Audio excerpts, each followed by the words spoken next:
check real quick. Yeah.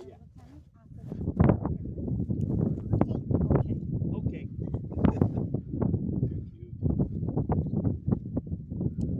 Okay. I think I'm still recording. No, actually, I just recorded a 30-minute video, so you don't have to worry about that. I'm just still recording. Gotcha. Yeah, I'll probably stop here. You good? Alright, so we're good. Excellent. If you guys are staying right there. There we go. Perfect. You need to put a sandbag on that? It'll be okay, I think. Okay. Well, just in case. I mean, I got plenty. Alrighty. Cool. So here we go. I'm ready. I'm going to hit record on my phone here. Alright, hit record on We're mine. recording here. Time right now 5:59. Do yours. Give you a look over. I just did. Oh, yeah, right there. Perfect. Excellent. Through here.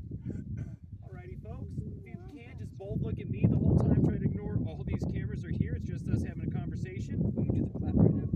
We're gonna have the. Oh wait, Just to sync the. I got it right here. Okay. Ready? Go for it. And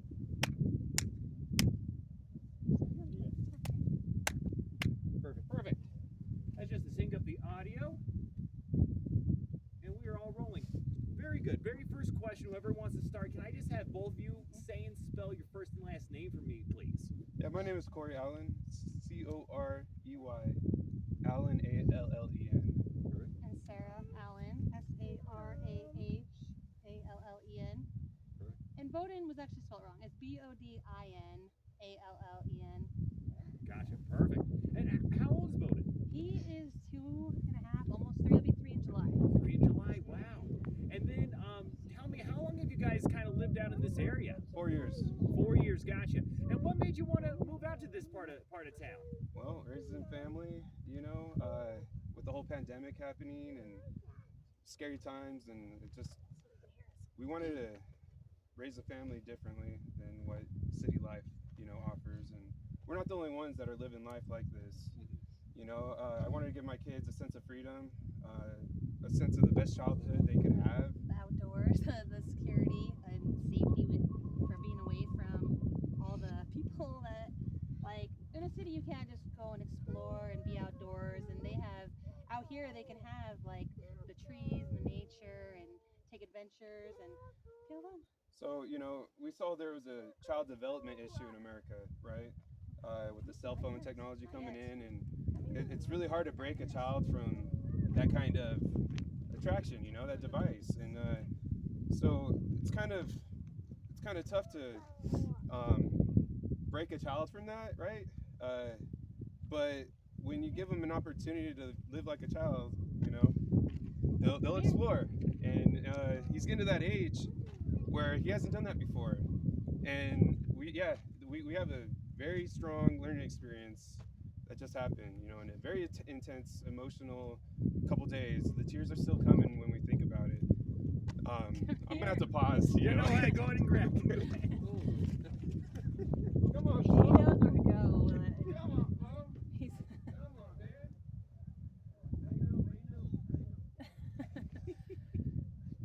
He knows his sister just went to hit their cousins, and he wants to go to their cousins. And Please, go on my shoulders. You want to go on my shoulders? Please. I'll put you on my shoulders. He's so cute. All right. I was gonna say, how many kids do you guys have? we have 5. There's one younger than him, and our other 3 are in school. They're school age, so he's the second youngest. Gotcha. And like you said, you know, just an incredibly scary experience that no parent ever wants to have to go through. Just from your perspective, we have, you know, spoken with Scotty, who helped find your son, and in the sheriff's office. But we want to hear from you guys. Just tell us, you know, what happened that night, how you guys realized what you guys were doing. Just tell us your side of the story. Yeah, absolutely. So it was the afternoon, Monday afternoon, right? And I'm working on some things out here, right? I'm working on my roof, and it's just one of those things where you get so occupied and you get blindsided, and you don't really realize from a 2-year-old's perspective what, you know, like, so what happened was She was I was changing our youngest inside, one. Yeah, and his little brother, he's 1 this month, so he's still in that needy, clingy, not walking age. So I was inside with him, and I heard Bo go outside, but that's just what he does. He lives outside.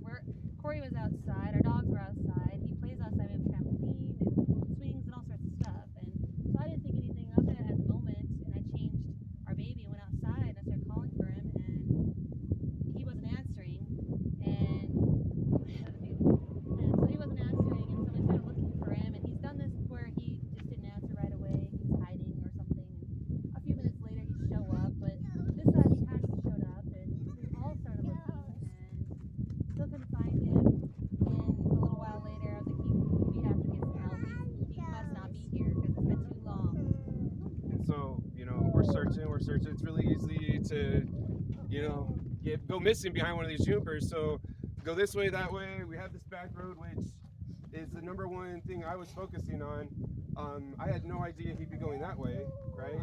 So my focus is, I hear about this really bad trafficking situation we have in this country. So I figured maybe somebody grabbed him when I was blindsided, And so that started just marinating in my head and started getting more intense every minute, And so I'm just freaking out because when the rescue response shows up, they want me to stick around. They don't want me leaving because they're going to have their suspicion on me. They're going to have their suspicion on her. And I'm not complaining about that. I know that's what's going to happen. But at the same time, we got somebody coming by. I don't know if that's going to be a problem. But real quick, just for my own information, so what day was it where you realized, hey, we can't find Bo? Monday, it's Monday afternoon, 2 to 3 o'clock. 3 o'clock or so. It was about 3 o'clock. And we looked for him. I was about 3:30 that he was not around here. And so my sister came down, and her husband came down, and we all started spreading out. We all started spreading out all the different roads and all the behind all the trees, and we all started searching. And then my sister, it was time to go get our older kids from the bus stop. So my brother-in-law went and got all of them, and they all started helping us search. And that's when I called it in because there was too many people looking too far of a distance, and he still hadn't been found. So it was about an hour before of searching on by ourselves before we called it in. Right. And I was going to say, I mean, you talked about it a little bit. He likes to go off. He likes to adventure. So has this kind of happened before? Well, maybe he'll kind of run off, but you're able to find him? Not this. No, we have kind of like a designated area that we're on the land, and he's never gone outside of our area where we're building, where we're hanging out and stuff like that. He's never gone outside of that, except to one of my sisters. But he rarely has ever even done that. Yeah. And that's a straight shot road between us, and so I thought he was gonna be somewhere near, and he wasn't even close. Right. And then just, I'm assuming, you're looking, and it's probably, getting dark. Just tell me, what's running through your mind when you can't find your boy? The only thing I'm thinking of, and I'm just thinking, what state is he in already? What things might be happening, and that's all that I could just think about because I know I hear stories, and it's just terrifying. The emotion, the intensity of the emotion that just comes from that kind of thought process, and then to be in that, and then to look at her, and then me feel so helpless because I'm the father of him. Who else does he have? This is why he can go 7 miles. He's got endless energy, and he's just really kept on going. He's a special boy. My concern was they told us at the beginning that they didn't want people out here interfering with the search, and so not to start calling people out. But when I saw that it was probably, I don't even know what time it was, the middle of the night sometime, I saw that the chief had shared his missing poster online. And when I saw that, I took that as free game to share. Because at that point, I'm like, if he's not here and someone did pick him up, I wanted everybody to know what he looked like, to know what they're looking for. And I didn't know that putting it out there would turn into such an amazing story by the end of it.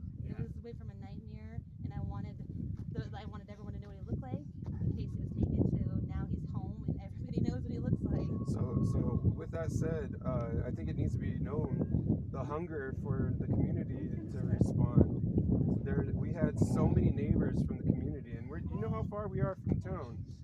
just hitting us up, and they wanted to be out here searching with us because we're family to them, to a lot of people, you know, and it's actually really, it's an intense connection that we have, and we've never gotten that in the city. That's what I'm saying. Like, it's a different atmosphere, environment, you know, every community.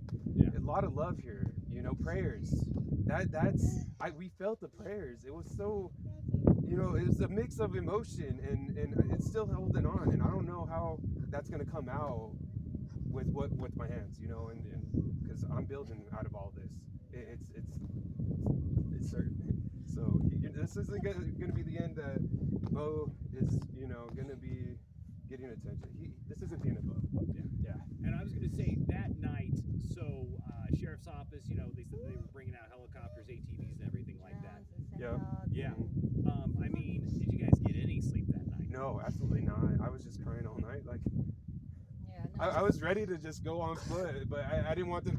It's just I didn't like feeling in my own prison, you know, like when you have your son missing, and I want to go out there on foot because, you know, it's a very helpless situation when I feel imprisoned by something I feel burdened that can literally destroy me as a person, and not be able to be a strong dad for the rest of my kids, you know. It's in her, you know. Yeah. We were just a wreck. It's just, we were so weak, like, and I couldn't spent even walk. I was so weak, you know. I spent that the night just sharing everywhere, in every area on Facebook, every group I'm in. I actually reached out to one major media each city around, because I wanted everyone to know if he's picked up, Yeah. look out for him now while he's still near. And so I spent the whole night just sharing. And when we woke up, well, not woke up, but like when the light came out and we saw that people were starting to come back, it had died down overnight. There were only a handful of people out in the middle of the night. And so by morning, they started coming back. And it was, thankfully, it was really pretty early in the morning when they told us he was found, because I don't know how we would have dealt with another night, knowing that he was already out there all night in a tank top and by himself, and who knows where or what happened. Or thankfully it was in the morning, because it never sunk in that it was real. Like, it just felt like a dream. And See, he wants me to play with him. He wants me to chase him down. That's what he's doing. And he's Oh, healthy and unharmed. Come back. He's gone. He Yeah. might just go all the way See? home. And I can't let this ever happen again. It's never gonna happen again. His brother's down there. Okay, gotcha. Which one is it? Zayden's down there. His the oldest. Um, Well, I'll get him back. okay, gotcha. I No, I will. just didn't know if you wanted No, to I go grab will. him. I just If want to he's see good, if you he's have good. one more question, and I think I'm gonna go grab him. Yeah. Because I wanted to ask, so what time did you guys like get the call of like, hey, we found him? What was that conversation like? Well, it was really frustrating actually at first, because online somebody had commented, "Oh, I see he's been found," and I was confused, because I'm like, no, he's not. Why are you saying that? Where did you hear that? Yeah. And then my friend messaged me, "Oh, I'm so glad he's found." And again, I was confused. I was kind of mad. I'm like, "Why are you guys saying that? He's not here. No one told us he was found." It was about 20 minutes from when they found him, updated the missing poster, and then contacted us after. It felt like everyone knew before us. And so I was kind of frustrated, because they're all saying that he's been found, and I'm like, until he's with me, he's not here. And he was up on the top of our property, and for like 20 minutes before they even told us that he was found. Really? So yeah, it was See, just like that. frustrating. He's barely in my vision right now. He's that far out. Oh, there we go. That's how quick, just that quick. You know, like if I just move right here, he's out of my sight. For good. You know what I mean? His brother's over there though. So, just letting you know. Yeah. Was it like early in the morning, like before Yeah, like it was 12? 8:20 when they had found him. 8:20. Okay, gotcha. Yeah, but we didn't get him until about 8:40. So he was gone for about 24 hours. It was like 17. I think they said It's 16 closer or to something. 17. Yeah. From 3 in the afternoon to about 8:20 in the morning. Okay, gotcha. And I mean, during this whole experience, did it ever settle in that your son was gone and you didn't know where he was? Like you said, it felt like you were in a dream. Oh, 100%. For Yes. the whole night. So we have a tree line here, right? I went to that gate, all the way up here, And as far to the tree line, that hill you guys just came over, that's when I stopped, came back, and I looked at her dead in the eye, and I said, he's gone. Like he's gone. I don't know, you know? How do you comprehend that? And she's like, no, he's not. And I said, I don't know where he's at. I've gone everywhere within, you know, a reasonable amount of distance, and Well, we all had. My sister has like a little bike, a little electric gas bike, and she rode that. Like she rode over the road and back and around. And the bicycle we rode, we were like circling in and out of everywhere. All of us, between my family and my sisters, there's about a dozen people out looking for him before I even called it in. And so I don't know when. I don't feel like for me, it's like you never expect something like this to ever happen to you, and when it does, you have no idea how it's gonna feel. And I never imagined, like you see about it, you hear about it, but it's never like close to you. It's never personal. And then when it happens, it's literally unreal. Like it felt like not real. Like I didn't even know how to process. I looked at his empty bed in the middle of the night, and I'm like, this isn't real. He's not. How is he not here? How is he out by himself somewhere in the dark, like alone? Like how is that even real? it's like the worst living nightmare parents could ever feel. 100%. And I think that's why this is really getting out there so much, because so many people can connect to it. And then the ending of it, how the dog, you know, and it wasn't even a human that had protected my son, when there's 2 bobcats that have been spotted, and these are ferocious animals. You know, these things are very terrifying. If you've ever seen one, it could shred a grown man. And Scotty actually came by today, and we talked to him. This is the first time we ever met him in person. Okay, yeah. Today. So you didn't know Yeah. Scotty before. No, and we've talked to him a couple times on the phone over the last couple of days, and just like catching up and just chatting with him and stuff. And he came by today and told us that he is a friend in between us that had actually went out and found Bo's tracks at about 3 miles from us. So Scotty had found the tracks the whole last mile, or at least a mile from his place. His friend found him at the 3 mile, and then Scotty found him today on his way over here at about the 1 mile. So he's like, we have proof that he traveled the 1, the 3, and the 7 miles. And they found mountain lion tracks. He said about a half mile from the trail Bo walked, only about 3 miles from us. Wow. Yeah, because they're hunters, they're ranchers, they're all that stuff. And so yeah, he came and like we chatted today. It was nice. We got a picture of him and Bo hugging and. Oh, very nice. Oh, that's amazing. That's amazing. Yeah. And I was gonna say, did you also meet the dog? What was the dog's name? Not yet. I Buford. think we Buford. plan Have on you met meeting. Buford? Yeah, we Not plan on yet. meeting him on Monday, and law enforcement will be there. It's gonna be a big ceremony. Wow. Yeah, and we're Very bringing cool. Bo, and it's gonna be a big thing. Yeah. And I just wanted that was the other thing, and I don't know if I saw this maybe in our article. It was something that I read that like Bo was found like sleeping underneath the tree or something like that. That's what he said. He said that Scotty asked him if he walked all night, and he said no, that he slept under a tree. And we think that if he thinks the dog found him probably more than a mile away, because he found tracks at least a mile away. And he thinks that we kind of all agree that the dog probably found him and slept with him to keep him warm. And then that's coming from Bo. That's what we're gathering. Yeah, we asked Bo, like, did you sleep with the dog? And he said, yeah. We're like, you slept with the dog? You slept on the tree? Yeah. And I mean, at his age, you kind of just have to like. Yeah. His answers aren't always 100%. Like he says yes to things that without really understanding it, but he answered us yes to when we asked about the tree and we asked about the dog, and we think that the dog definitely guarded him through the night and kept him warm and it possibly could have responded to crying, you know. Yeah, and, heard him probably. And comforted him through the night and brought him to Scott, the rancher. Definitely. And I was gonna say just the fact. I mean, this is nothing short of a miracle. Absolutely, absolutely. How you said there's bobcats, there's other predators, out there. And the terrain, and he comes back with just some scratches. Yeah.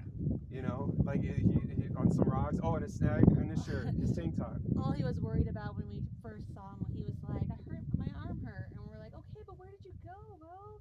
He's like, I hurt my arm. It's all that he was concerned about is he has scuffs on his arm, and that was the worst of all of it. Was just some scuffs out of the whole thing. He had a hole in his shirt, like a hole in his pants, but. And Scott said when he got there, he chugged a bunch of water, some string cheese, banana, reload some potassium.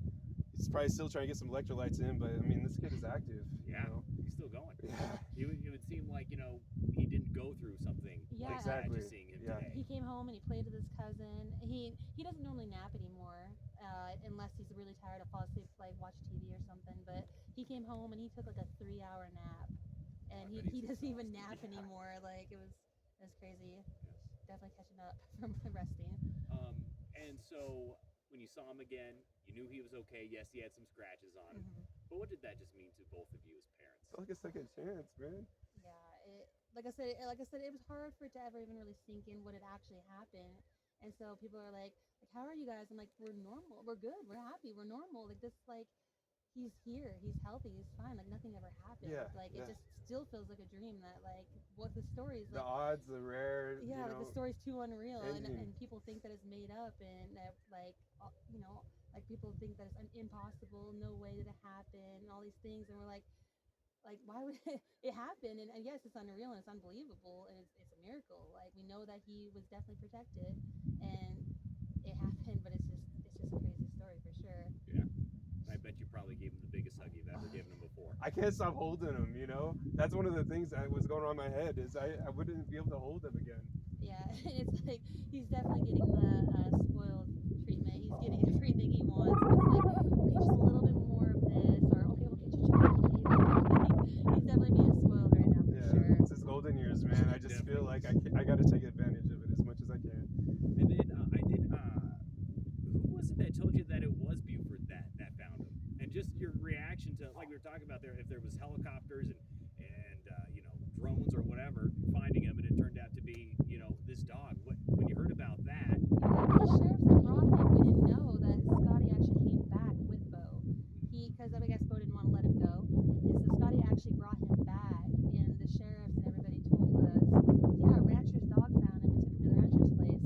We're like, oh my gosh, that's like amazing, like how, like, and so they brought him back, and that's what they told us about the dog, and then we saw that it was updated online, like on the video about the story of the dog and the picture and all that stuff, and we're like, wow, it's a miracle. It's insane to believe, but Yeah, it was interesting the distance the dog had to travel to at meet least a Bo, mile.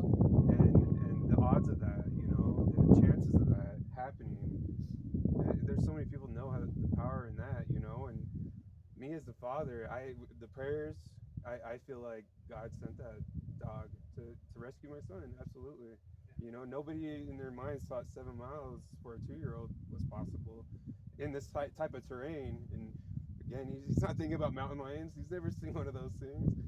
And we're trying to keep him as precious and innocent as possible and have the best childhood he can have that we can offer. Yeah. And I want to be the best dad I can be and have fun with him and enjoy these years, And especially after all this happening, the second chance. It's just, I don't know, the emotions are there every time I see him. Yeah. And I also just imagine, like you were saying, I mean, we always unfortunately hear a story of this happening, but you never think it happens to you. Mm-hmm. Given this situation, going from complete horror and terrifying experience to the greatest relief I imagine any parents can go through, do you see things differently now? Oh, absolutely. I feel like something's definitely going to come out of this experience with me, and I feel like it's going to be a safe haven type of project.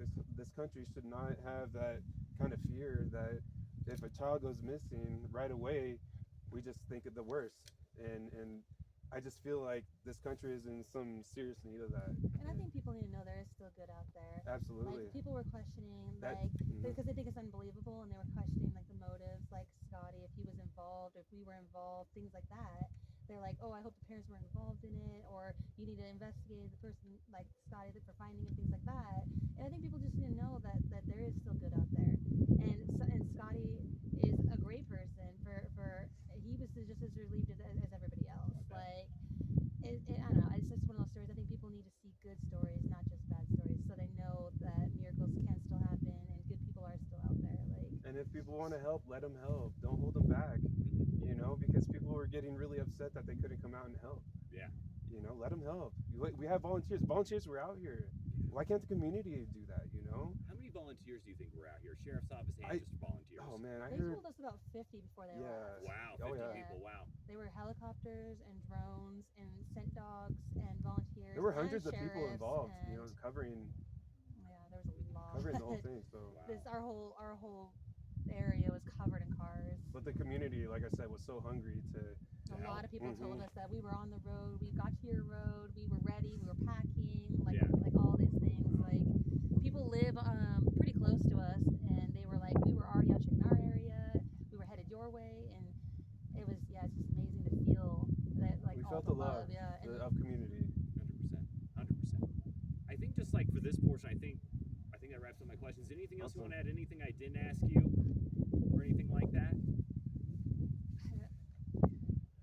I wish he's everyone's like saying, oh, a toddler can never go that far, can never walk that far. Like someone even had a comment about 2-year-olds can't run and things like that. And I'm like, he lives outside. He can jump on a trampoline. He can ride his bike. He can run after his dog. He can climb trees and like all these things. Like why people just assume that like every kid lives the same indoor town life, I guess, and never gets to go outside. He's an outdoorsy boy. He is always moving. He's full of energy, and I just wish sometimes he would just chill out and just hang out. But like he wanted to go home now, so Yeah. Yeah, and I would just say, keep the faith. This has been something that's just definitely, intensified that. Yes. 100%. I think we're set. If it's okay, I know he ran inside. Can we bring Bo out one more time? Yeah. Is that okay? Just to get some shots of him and you guys Yeah, hanging out. for If Yeah, that's all yeah, right? absolutely. Perfect. So just unmic and then I'll